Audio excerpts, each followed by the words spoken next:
Are you a farmer or a rancher that just can't find enough things to do during the day and you're always looking for something else to do? Well, I've got a solution for your problem. The trick is you got to buy a skid steer and all the other equipment in order to run your operation, but don't buy new. That doesn't make any sense at all.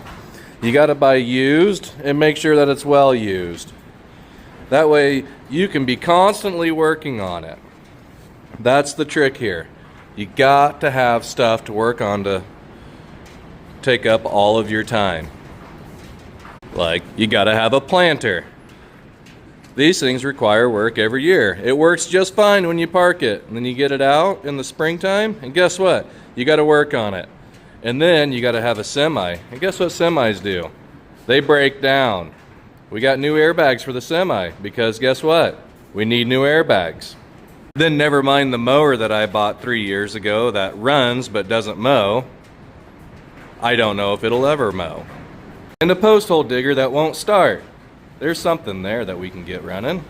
And Lord knows we can't forget about the sprayer. This thing's got hydraulic leaks all over the place. We're going to be rebuilding all of the cylinders before long. And then the Shelbourne head, you got 3 gearboxes just to run the cylinder and the auger, all stacked on top of each other. I'm sure those will probably go out sometime. Can't forget the sweep that's going to need completely rebuilt, all new blades, going to need some new pickers, maybe some springs, a cylinder that's leaking. Hydraulic leaks are never ending. It needs a new cylinder over there because I stole one off the old sweep just to get me through the season. Plus it needs leveled. It's going to cost more to rebuild this than what I paid for it. And then you have a combine. The one machine that you only use twice a year, but you probably spend the most time working on. Look at that, another hydraulic leak. The steering hand pump is going. And here's evidence of a past repair. Luckily, I did not do these welds. But they hold. A farmer weld does hold. You can't forget about the equipment to feed the cows. My old bale bed. The best thing about this is the bale bed. I haven't had any issues with it. But hey, guess what? A hydraulic leak. The pickup itself's not too bad. But I put a lot of time and money and work into this. 2 sets of injectors, power steering lines, power steering pump, and countless other things that I've forgotten about.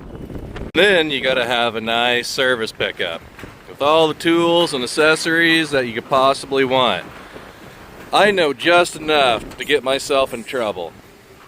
And I have just the tools to really break stuff. So if you're like me and you just don't have near enough things to do and you're looking for something to do with your hands, just buy some equipment. Like I said, get yourself a nice set of tools, work on your own things because we're all poor out here. You know, we can't afford the $200 an hour at the Deere store. Nobody can. Besides, those guys know just as much as me, right? Like I said, I know just enough to get myself in trouble and really break things, and then I'll sit there and cuss and fight until it does work, or I patch it up. Either way, take my advice. You'll enjoy it. And don't forget, you gotta have all the parts machines out here in the pasture just to work on your stuff.